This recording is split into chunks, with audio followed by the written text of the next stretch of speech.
Salut à tous, c'est iDose et on se retrouve sur Advanced Craft pour un nouveau tutoriel Redstone cette fois-ci.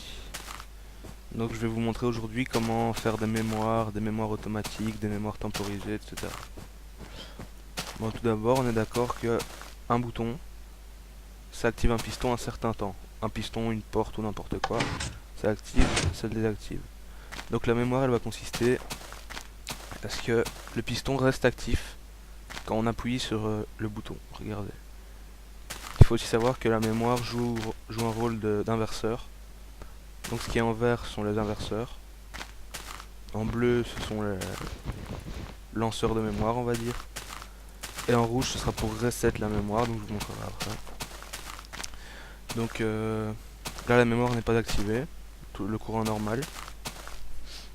Et comme elle joue un rôle d'inverseur, le piston est activé. Donc si vous voulez avoir du courant normal, donc comme s'il n'y avait pas de mémoire, vous faites un autre inverseur. Voilà.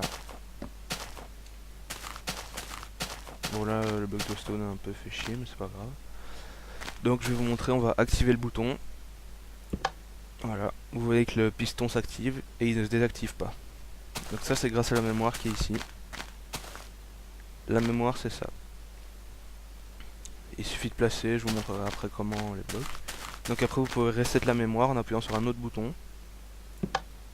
Comme ça, voilà. Donc après vous avez beau faire ce que vous voulez, ça changera plus rien. Donc voilà, ça marche aussi avec les portes et tout ce qui s'active avec la redstone. Donc voilà, ça s'active. Et puis plus moyen de la désactiver. Ça restera comme ça tant qu'on ne reset pas la mémoire. Bon, je vais vous montrer comment faire une simple mémoire, si jamais vous n'avez pas compris ça. Donc vous placez deux blocs comme ça, comme vous voulez. Une torche comme ça, une torche comme ça. Et puis vous avez qu'à les relier entre eux comme ceci. Voilà, une fois que vous avez fait ça, pour reset, vous choisissez un des deux blocs et vous faites un circuit qui part de là. Ça, ce sera le reset. Ça, ce sera le reset. Hop, voilà. La mémoire est déjà reset, donc elle n'a rien. Et pour l'activer, vous choisissez un autre bloc. Voilà. Là, la mémoire est activée. Là, la mémoire est reset. Donc, vous pouvez aussi faire l'inverse. Hein. Vous pouvez aussi la reset avec celui-ci. Et l'activer avec celui-là. Ça revient au même. Donc, si vous souhaitez relier la mémoire à quelque chose, bah, vous avez qu'à faire ça. Une porte. Voilà. Voilà, donc là, comme je vous ai dit, ça inverse le courant. Donc la porte reste ouverte. Il faudra mettre un autre inverseur après la mémoire. Voilà. Là, la porte se ferme. La porte s'ouvre. Donc voilà, c'est une simple mémoire. Comme ici.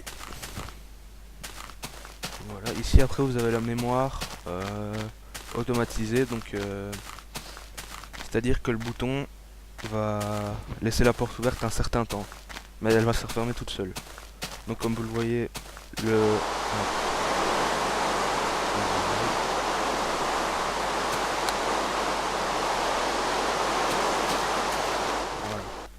Donc vous voyez, c'est une mémoire normale ici.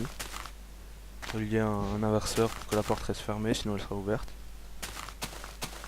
Avec un bouton. Mais au lieu de devoir reset la mémoire, elle se resettera toute seule au bout d'un certain temps que vous choisissez en fonction de la longueur avec des repeaters.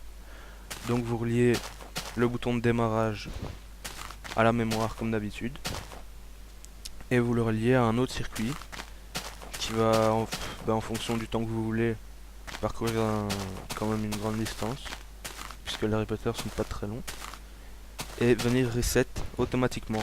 Donc au lieu d'avoir un bouton ici, ça va se reset automatiquement en appuyant sur celui-là. Donc je vais vous montrer. Ah, la porte s'ouvre. Vous voyez qu'elle reste ouverte un certain temps, vous avez le temps de passer. Et là le circuit parcourt. Il vient, hop, il arrive là, il reset et ça, la porte se ferme. Donc avec ça vous pouvez faire différents pièges avec des pistons, etc. Je vais vous montrer un piège. Je sais pas si il est opérationnel d'ailleurs. À mon avis, oui. Oui, c'est bon. Donc ça c'est pour une mort bien lente. Vous pouvez mettre de la lave, ça ira plus vite, mais c'est moins marrant. Donc vous voyez ici, comme si c'était une laine rouge, donc c'est pour reset. C'est déjà reset. Ici, ce qui va activer la mémoire, c'est le bouton ici qui va aussi activer la porte. Donc en même temps, vous activerez la mémoire et la porte. Donc voilà, ça vient activer la mémoire.